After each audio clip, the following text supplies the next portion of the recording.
ésta llegara a formar parte de su persona.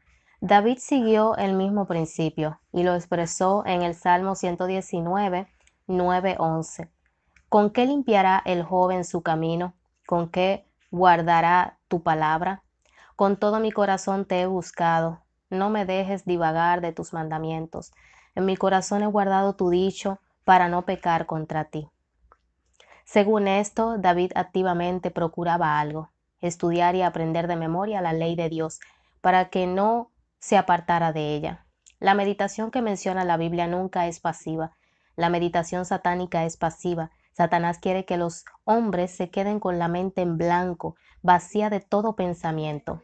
Esto abre una puerta para la entrada e influencia de los demonios, porque la verdad es que Dios nos manda a controlar nuestros pensamientos, a no dejar la mente en blanco. Si uno no controla la mente, Satanás lo hará. Segunda Corintios 10:3-5 dice, pues aunque andamos en la carne, no militamos según la carne, porque las armas de nuestra milicia no son carnales, sino poderosas en Dios para la destrucción de fortalezas, destruyendo consejos y toda altivez que se levanta contra el conocimiento de Dios, y llevando cautivo todo pensamiento a la obediencia a Cristo. E Isaías 26:3 dice, tú guardarás en completa paz a aquel cuyo pensamiento en ti persevera. Estos pasajes demuestran claramente que se nos ordena que controlemos la mente, que no la dejemos en blanco. Cualquier enseñanza sobre meditación que diga que tenemos que dejar la mente en blanco, libre de todo pensamiento, o repetir muchas veces ciertas frases para dejar en blanco la mente, es de Satanás. Jesús dijo, y orando no uséis vanas repeticiones como los gentiles. Mateo 6:7. Mas evita profanas y vanas perlerías, porque muy adelante irán en la impiedad. Segunda de Timoteo 2:16. Hay una enseñanza peligrosa en algunas iglesias carismáticas. Se les dice a los miembros que repitan ciertas frases vez tras vez, o que dejen la mente en blanco para que el Espíritu Santo tome el control. Lo hacen especialmente en un esfuerzo para que la gente hable en lenguas. Cualquier mente en blanco será tomada por un espíritu, pero desafortunadamente por un espíritu impío, no por el Espíritu Santo. Otra forma de lazo ocultista que es muy real, pero poco reconocida, es colocar hechizos, o encantamientos, o brujerías contra otra persona. Aún un cristiano puede ser terriblemente perjudicado por brujerías de este tipo dirigidas contra él. Mi propia experiencia es un buen ejemplo de esto. Yo no sabía lo que estaba pasando hasta que el Señor se lo reveló a mi pastor. De entonces acá he encontrado muchos pacientes con aflicciones de este tipo. A menudo saben de una persona o un amigo quizás que está metido en el ocultismo y han tenido algún problema con aquella persona sin sospechar que en venganza les va a echar brujería.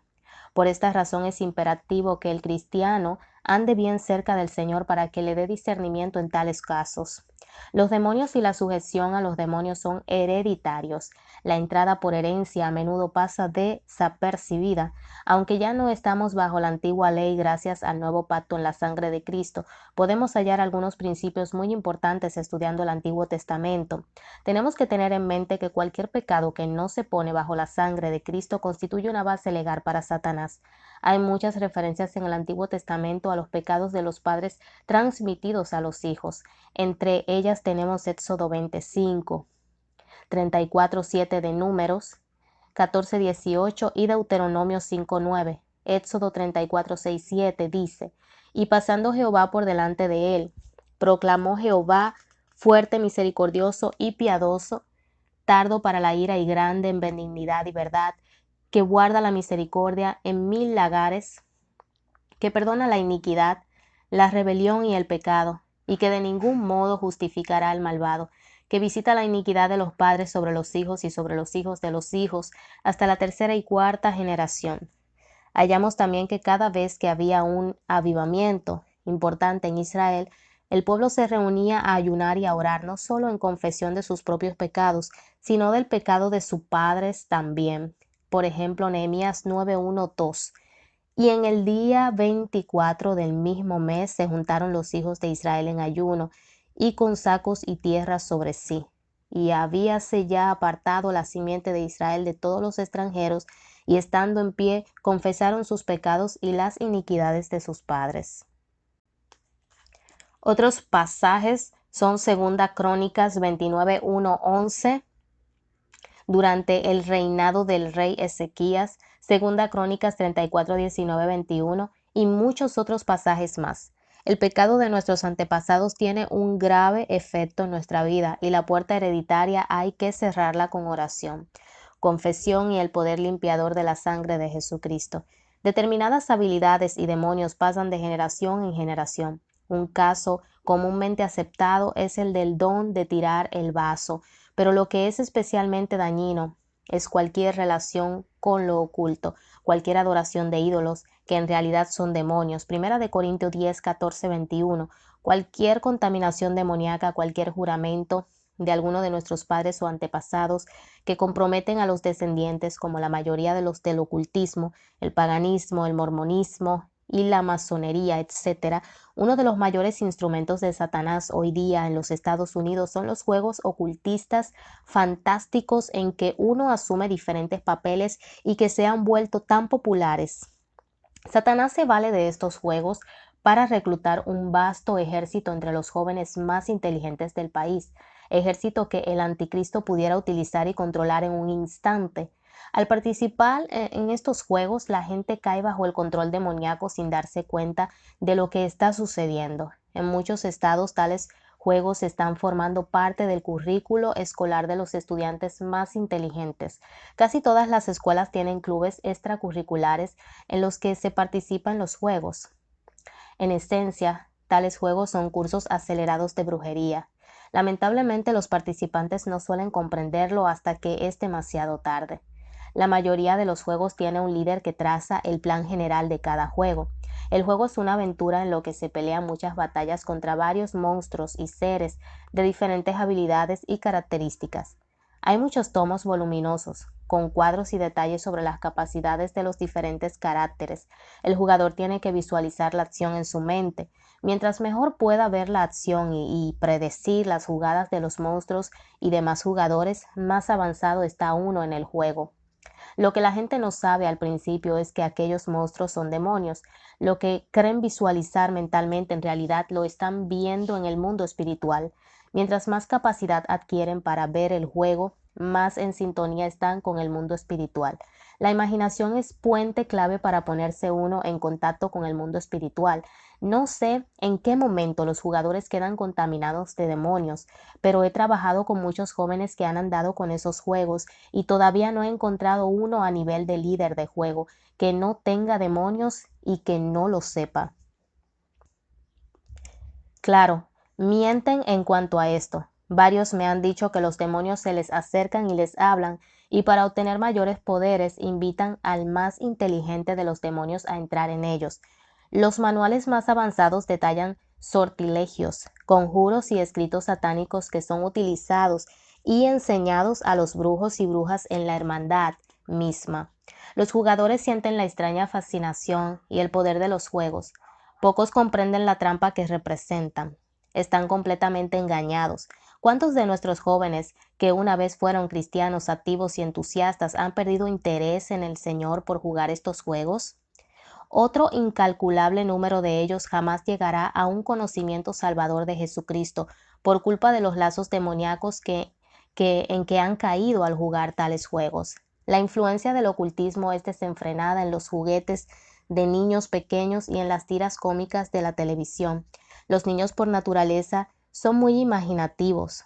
Satanás sabe que si puede dirigir esa imaginación hacia el mundo espiritual, pronto aprenderán a ver a los demonios y a comunicarse con ellos. Los padres deben de ser muy cuidadosos en cuanto a qué juguetes juegan sus pequeños y qué programas de dibujos animados ven en la televisión.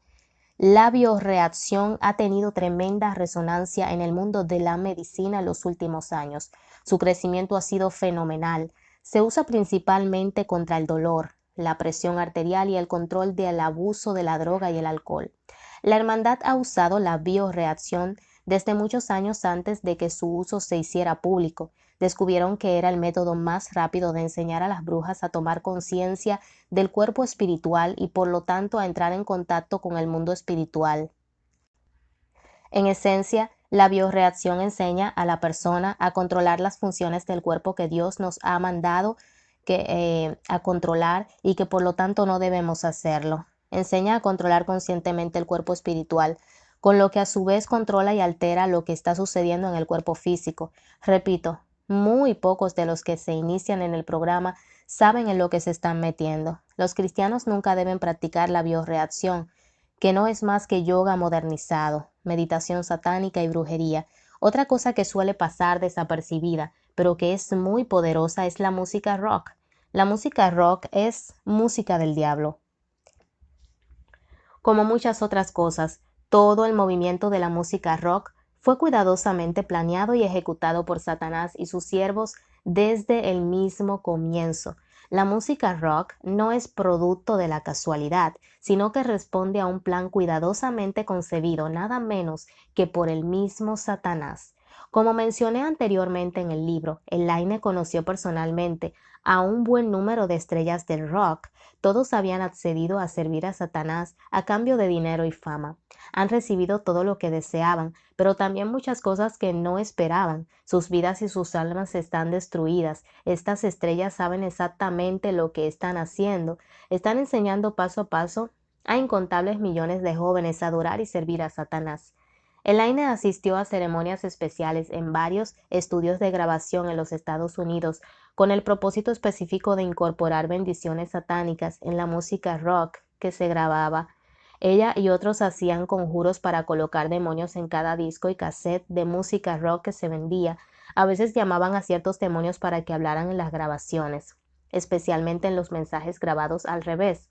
Además, en muchas de las grabaciones, las voces de los mismos satanistas quedaron grabadas en el trasfondo, disimuladas por el ruido general de la música, con conjuros y encantamientos para llamar más demonios cada vez que una de las grabaciones fuera tocada. Mientras suena la música, los demonios son llamados a presentarse en el cuarto, a afligir a quien haya puesto la grabación o esté escuchando la música. ¿Con qué propósito? Control mental. Control mental no solo para dar a los oyentes comprensión de los mensajes de Satanás transmitidos por la música, sino también para evitar que reconozcan la necesidad que tienen de Jesús y la salvación por la que Él murió en la cruz. Mucha de la letra de las canciones son conjuros en los que se llama a los demonios. El propósito es doble: ejercer control sobre el oyente y enseñarle conjuros de los que pueda valerse para enviar demonios contra otra persona. Esto permite a las personas vengarse afligiendo a sus enemigos con enfermedades, accidentes, etc., así como ayudar a influenciar a otros para que caigan en las redes de la música rock. Recordamos el libro de Los discípulos del diablo, La verdad sobre la música rock, por Jeff Godwin, publicado por Chic Publications Inc., para un estudio a fondo de la música rock. Este libro es excelente para que los padres entiendan la música rock que sus hijos oyen. Todas estas puertas deben ser cerradas. Si confesamos nuestros pecados, Él es fiel y justo para perdonarnos nuestros pecados y limpiarnos de toda maldad. Si has participado en cualquiera de estas cosas, puedes fácilmente cerrar la puerta orando así: Padre, te confieso que he andado en...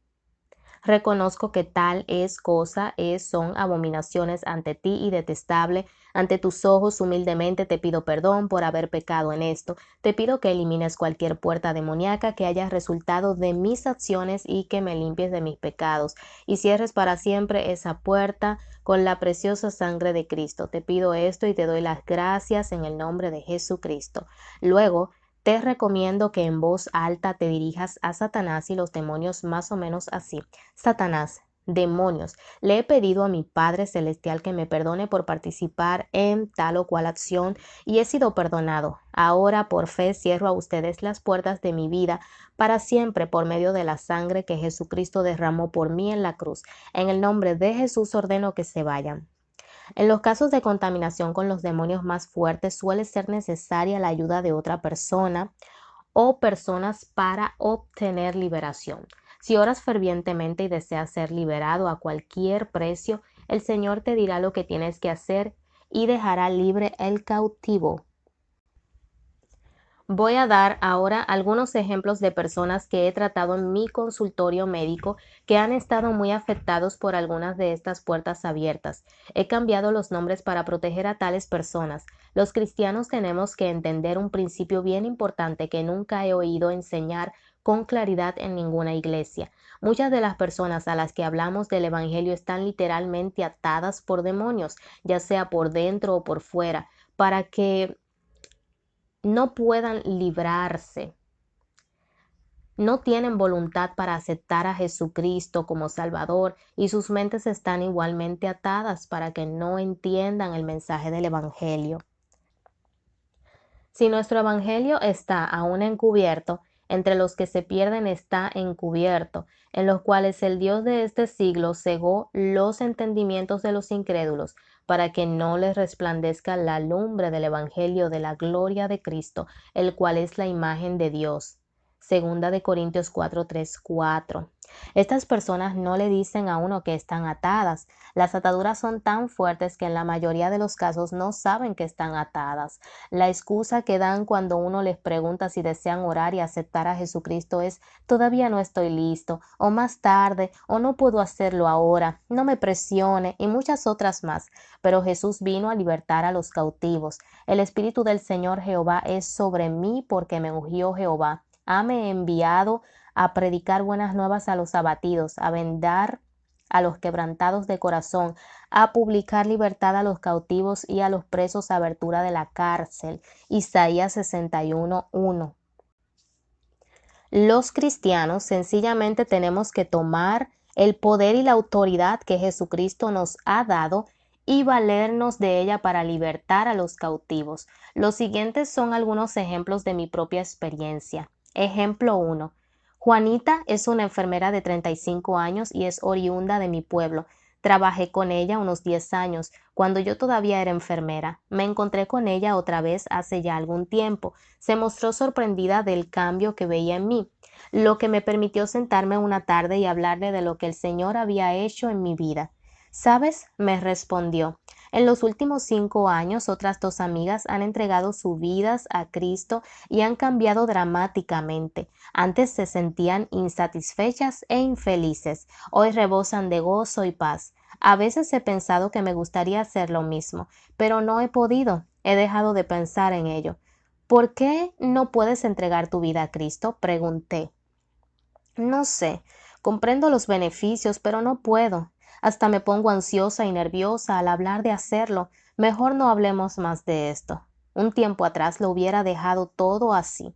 Pero gracias al Señor, gracias a su entrenamiento, puedo reconocer los síntomas con facilidad. Así que insistí. Permíteme una pregunta más. Cuando tratas de pensar en Jesús, ¿es como si chocaras con una pared invisible y se te vuelve fatigoso seguir pensando y dejar de hacerlo? Exactamente. ¿Cómo lo sabes? Es que he estado en la escuela de Dios. Dime, ¿en qué actividades del ocultismo has participado? ¿Cómo lo sabes? Me dijo, totalmente sorprendida. Bueno, no en muchas. Estuve 8 años visitando por diversión a alguien que me leía las manos. Desde entonces he ido varias veces a que me lean las manos y digan la suerte, aparte de seguir mi horóscopo, pero no es nada serio. Bueno, Juanita, esas aventuras frívolas con el ocultismo han bastado para que caigas en lazos demoníacos que te impiden aceptar a Jesús. Pero te tengo buenas noticias. Jesucristo vino a libertar a los cautivos. Como soy suya, Él me ha dado su poder y autoridad sobre Satanás y los demonios. Y ahora, demonios que han mantenido atada y ciega a Juanita, les ordeno en el nombre de Jesús que no sigan actuando en su vida. Juanita me miró sorprendida como si se me hubiera aflojado algún tornillo. Simplemente cambié de tema y hablé de otra cosa por unos 10 minutos. Entonces le pregunté, Juanita, te pregunté antes si deseabas aceptar a Jesucristo como Señor y Salvador. ¿Sabes que lo necesitas? ¿Qué de orar ahora mismo conmigo? ¿Sabes? Me gustaría que oráramos ahora. Puedo aceptar a Jesús. No sé por qué no lo hice antes. Nos arrodillamos y otra persona cautiva escapó del tenebroso reino de Satanás y entró en el reino de Dios. Le hablé entonces de las puertas que había abierto y oró para cerrárselas para siempre a Satanás con la preciosa sangre de Cristo. Ejemplo número 2. Una chica de 20 años se presentó una noche en el salón donde yo estaba trabajando.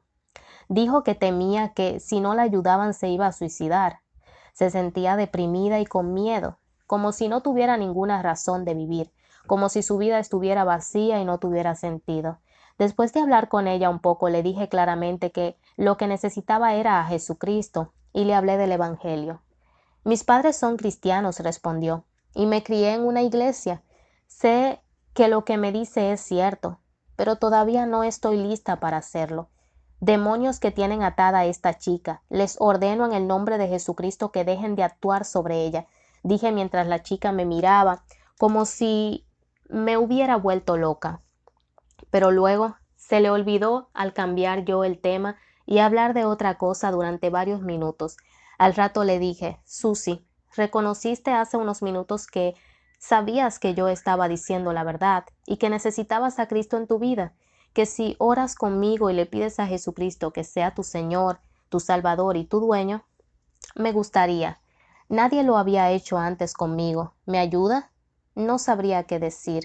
Entonces Susi oró conmigo y tomó el camino de la vida eterna. Tras algunas preguntas discretas descubrí que la puerta abierta en su vida había sido el probar drogas durante un fin de semana que pasó con unas amigas. Aquello bastó para que su mente quedara atada por demonios. Por la manera en que me contó su vida, no dudo que antes que yo le hablaba, tuvo muchas oportunidades de aceptar a Cristo, pero sus ataduras se lo impedían. Ejemplo 3. Un anciano de 80 años fue ingresado en la unidad de cuidado intensivo con un muy severo ataque de corazón durante el tiempo en que yo era la doctora encargada de la unidad. Después de examinarlo me di cuenta que probablemente no viviría mucho. Me pidió que le dijera cómo lo encontraba y le dije que no estaba bien y que había tenido un fuerte ataque de corazón. Se volvió y se puso a llorar. Doctora, me dijo, no me diga eso. No puedo resistirlo. ¿Por qué, señor? ¿Teme a la muerte? Sí. ¿Sabe qué será de usted cuando muera? Sí, joven. Voy derechito al infierno. Me sorprendió porque pocas personas son tan sinceras. Pues, señor, permítame decirle cómo evitar el infierno. No, no, ya lo he oído antes y no me ha servido de nada. No se moleste.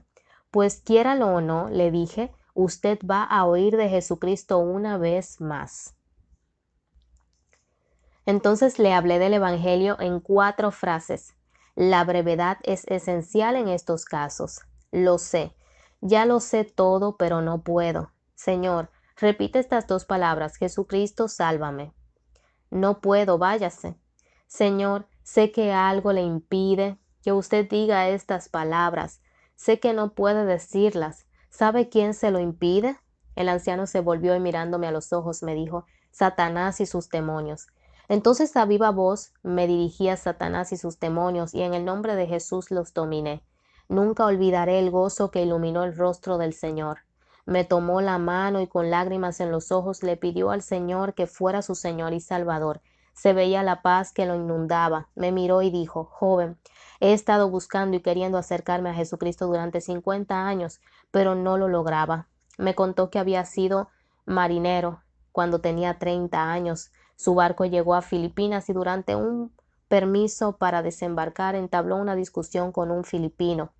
Este le echó una maldición vudú que hizo que durante 50 años estuviera buscando al Señor sin poder aceptarlo. Nadie de los que le hablaron del Evangelio sabían valerse del tremendo poder y la tremenda autoridad de Jesucristo, ni reconocer lo que estaba sucediendo. Al siguiente día, cuando fui a verlo, había empeorado físicamente, pero estaba radiante. Sus últimas palabras fueron, joven, tengo una paz perfecta. Luego cayó en coma y murió no mucho después. Ejemplo número 4.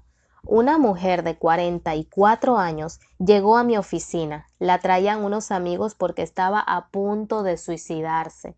Sus amigos la trajeron a mí porque sabían que yo era una doctora cristiana y esperaban que pudiera ayudarla. Su historia no era diferente de las muchas que había escuchado. Nació de padres cristianos que la amaban y ella lo sabía. Pero de alguna manera en su adolescencia empezó a andar mal. Empezó a juntarse en la escuela con quienes no le convenían y participó en todo tipo de relación sexual. Sabía que lo que hacía no estaba bien. Me señaló y en lo más íntimo no quería hacer aquellas cosas, pero parecía no poder evitarlo. Había crecido en la iglesia y sabía lo que estaba bien y lo que estaba mal, pero no podía llegar al punto de aceptar a Jesucristo y consagrarle mi vida como mis demás hermanos y hermanas. No sabía por qué. Quizás no estaba preparada. A los 17 años tuvo un hijo sin estar casada, y los padres la obligaron a entregarlo en adopción. Más tarde aquel año casi logró suicidarse y pasó 3 meses en un hospital psiquiátrico.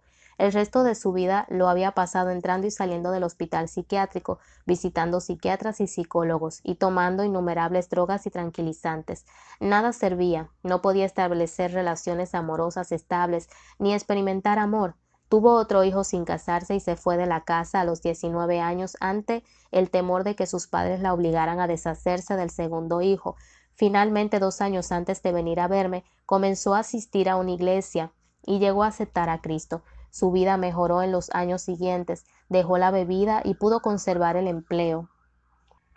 Halló verdaderos amigos cristianos que pasaban mucho tiempo con ella ayudándola a cambiar y a enmendar su vida. Su gozo era leer la Biblia y orar. De repente, un día sucedió algo. Sentí como si alguien hubiera cerrado una puerta de un tirón y todo quedó oscuro.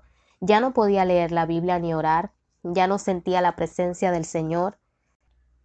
Estaba muy aconcojada. Seguía yendo a la iglesia porque sabía que era la única respuesta. Ya no sentía gozo. Había conversado con muchos pastores. Me decían que seguramente había algún pecado inconfeso en mi vida o que el Señor me estaba sometiendo a prueba. Pero sé que estoy siendo destruida. No quiero seguir viviendo. El único escape es el suicidio. Le pregunté si alguna vez había sentido algo dentro de ella que no era ella, pero que dominaba sus actos y a veces sus pensamientos. Los ojos le brillaron. Sí, sí, a cada rato. Creo que hay algo dentro de mí que no soy yo.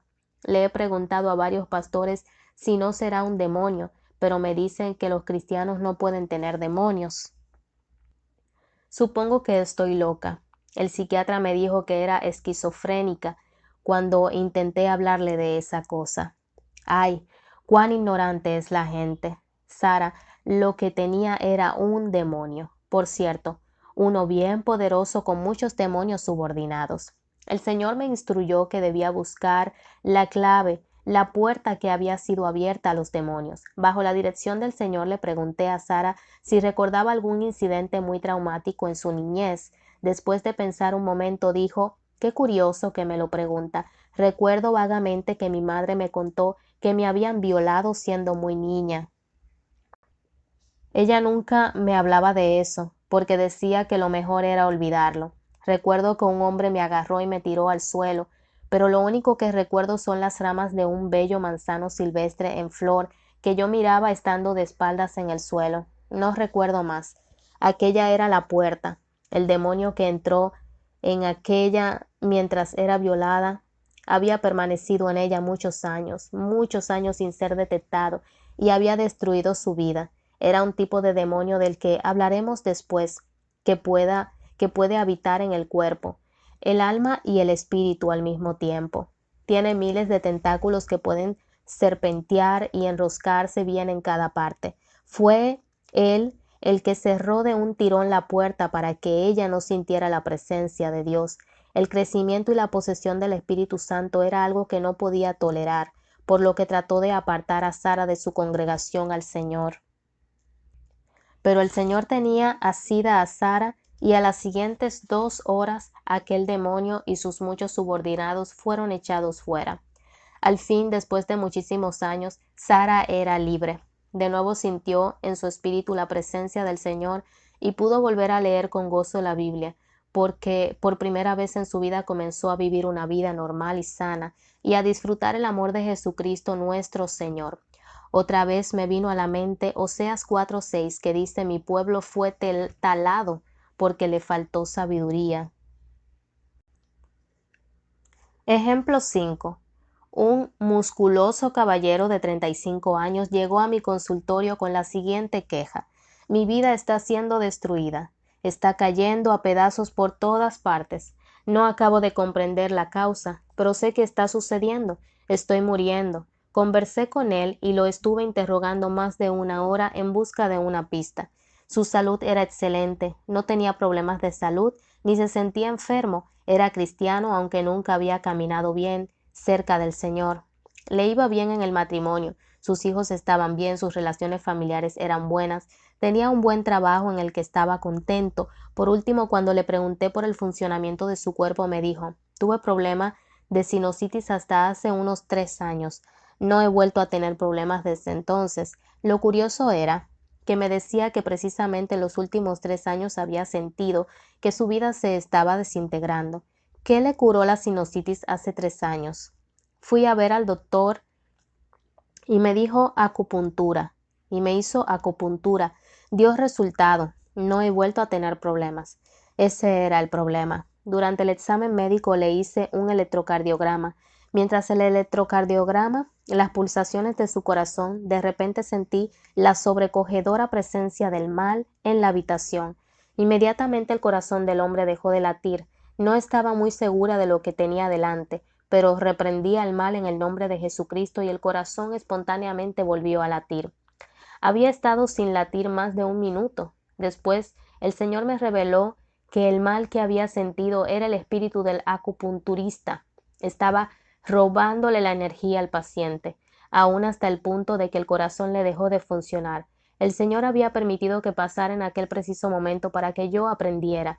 Las puertas demoníacas habían sido abiertas en aquel joven por medio de las agujas de la acupuntura y habían quedado abiertas para que el acupunturista, que es algo similar a un hipnotista, pudiera controlarlo.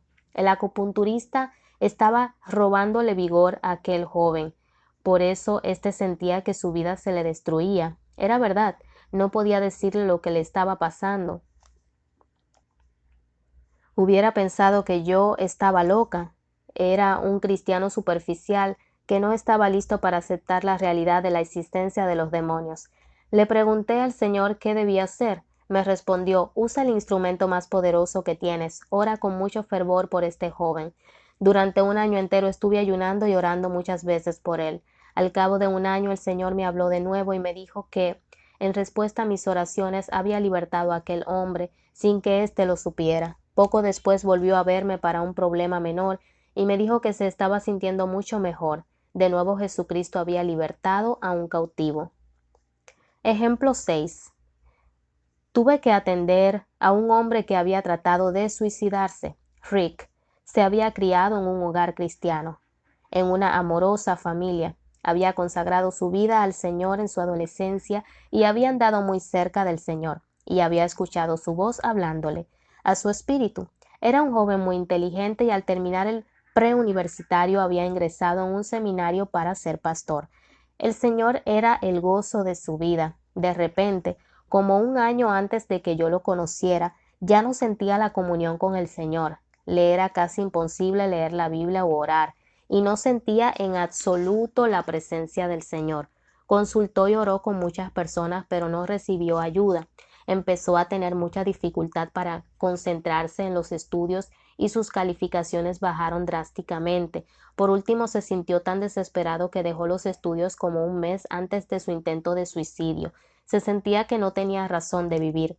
Lo interrogué para tratar de descubrir la puerta. Finalmente, cuando le pedí que me contara lo que había hecho, poco antes de que comenzara el problema, me contó lo siguiente. Poco antes de que comenzaran las clases hace un año, me fui en un automóvil a Denver, Colorado. Mi madre me había llamado para pedirme que fuera porque su madre estaba gravemente enferma en el hospital. Pedí unos días de permiso en el trabajo y salí para Denver. Al llegar a la ciudad me dirigí al hospital. Mientras iba por la ciudad rumbo al hospital, de pronto tuve la sensación de que algo oscuro, como una nube, caía sobre mí. Duró solo unos segundos y luego desapareció. No volví a pensar en eso. Cuando llegué al hospital, hallé que mi abuela había muerto muy poco antes de que yo llegara. Me quedé para el entierro y regresé. Al preguntarle más, me contó que su abuela había estado muy metida en la brujería. Muchos miembros de la familia habían tratado de hacerle ver que necesitaba a Cristo, pero no lo lograron. Ahí estaba la puerta. herencia. Al morir la abuela, los poderosos demonios que moraban en ella pasaron a otro miembro de la familia. Claro, Satanás prefirió a Rick, que estaba estudiando para el ministerio. Después de ser liberado, pudo volver a tener comunión con el Señor. Una simple oración de fe de sus padres pudo haber roto cualquier línea hereditaria y protegido a Rick de la herencia de la abuela, pero ellos no lo sabían. Sé que muchos dirán que Rick estaba protegido de tal cosa porque era cristiano, pero la Biblia dice claramente que el pecado de los padres pasará a los descendientes hasta la tercera y cuarta generación. Por eso Dios advertía con tanta firmeza a los israelitas que no participaran en el ocultismo. Los cristianos deben estar conscientes de esto. Si saben de alguien en la familia que haya andado en el ocultismo en alguna forma, deben pedirle al Señor que cierre la puerta de la herencia con la preciosa sangre de Jesucristo, tanto en ellos como en sus hijos. Deseo bosquejar. A continuación, los 4 pasos básicos que un cristiano debe dar para luchar por la salvación de alguien que esté atado por los demonios. Muchos padres enfrentan este problema con los hijos incrédulos que han participado de música rock, juegos ocultistas, drogas, alcohol, etc. Estos pasos también pueden aplicarlos cualquier cristiano a cualquier persona, por lo que sienta carga y por lo que esté dispuesta a luchar con tal de llevarla a Jesucristo. Primer paso. Si la persona inconversa vive en casa del cristiano, el primer paso debe ser limpiar la casa. Si es que el cristiano tiene autoridad en la casa, los hijos, claro, no pueden hacer esto si son menores que todavía viven en la casa de sus padres. Este caso lo veremos al final de esta sesión. Todos los objetos que se usan para el servicio de Satanás, objetos ocultistas, discos de rock, materiales de juegos fantásticos en que se asumen papeles, son objetos familiares. Véase el capítulo 20. Todo eso hay que sacarlo de la casa, pues proporciona una base legal para que los demonios introduzcan poderes malignos en la casa. En el caso de padres cristianos que se enfrentan a adolescentes rebeldes, quiero advertirles que no pueden simplemente ir al cuarto del adolescente y tratar de limpiarlo de objetos familiares.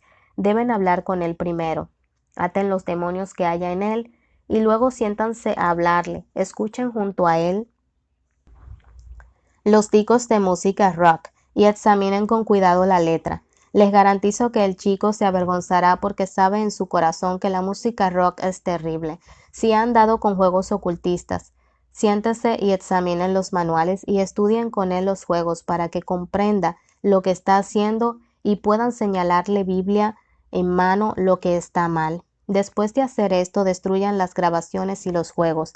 Segundo paso. Tienen que comprender que la persona que aman está atada y ciega por causa de los demonios.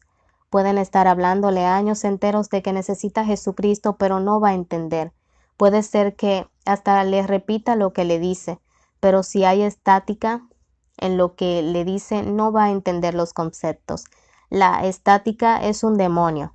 Además, su voluntad está tan atada que aun si entiende que necesita la salvación que ofrece Jesús, no puede pedirle que sea su Salvador y Señor. Si la persona vive en su casa todos los días en voz alta, tome la ofensiva contra los demonios que están en ella. Puede hacerlo en otro cuarto, donde la persona no le pueda oír. Los demonios tienen un oído muy fino. Diga algo así. Demonios que tienen atado a tal persona. Asumo autoridad sobre ustedes en el nombre de Jesucristo, mi Señor.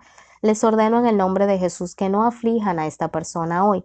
Mi casa está consagrada al Señor y es territorio santo. Ustedes son intrusos y no pueden actuar aquí. En el nombre de Jesús ordeno que se vayan. Esta batalla será librada diariamente. No puedo decirle lo larga que será, pues solo el Señor lo sabe en cada caso. Recuerde que los demonios pueden hablar a través de la otra persona y a veces lo hacen con rudeza e insultos para tratar de librarse de usted. En muchos casos es necesario responder al demonio directamente, sabiendo que está hablando a través de la otra persona y ordenarle que se calle. El Señor le dirigirá. Tercer paso. Usted puede pedirle al Señor que le permita ponerse en la brecha por la persona que no es salva. De esto hablaremos con más detalle en el capítulo 14. Lea Ezequiel 22, 30, 31. Pídale al Señor que le permita pararse en la brecha por esa persona para que sus ojos puedan abrirse y pueda libremente aceptar a Jesús. Cuarto paso. Por último, tiene que darse cuenta de la maravillosa posición de poder en que nuestro Señor nos ha colocado. Hebreos 4:16 dice: Lleguémonos pues confiadamente al trono de la gracia, para alcanzar misericordia y hallar gracia para el oportuno socorro. La Biblia nos enseña que Satanás se presenta ante Dios y le pide gente. El relato de Job 1 lo demuestra claramente y Lucas 22:31-32 relata: Dijo también el Señor: Simón, Simón, he aquí Satanás os ha pedido para zarandaros como a trigo, mas yo he rogado por ti, que tu fe no falte, y tú, una vez vuelto, confirma a tus hermanos. Satanás no es echado definitivamente del cielo, sino hasta el capítulo 12 de Apocalipsis, y fue hecha una gran batalla en el cielo. Miguel y sus ángeles lidiaban contra el dragón, y lidiaba el dragón y sus ángeles, y no prevalecieron, ni su lugar fue más hallado en el cielo. Y fue lanzado fuera aquel gran dragón, la serpiente antigua, que se llama Diablo y Satanás, el cual engaña a todo el mundo. Fue arrojado en tierra, y sus ángeles fueron arrojados con él. Y oí una gran voz en el cielo que decía: Ahora ha venido la salvación, y la virtud, y el reino de nuestro Dios, y el poder de su Cristo, porque el acusador de nuestros hermanos ha sido arrojado, el cual los acusaba delante de nuestro Dios día y noche. 12:7-10.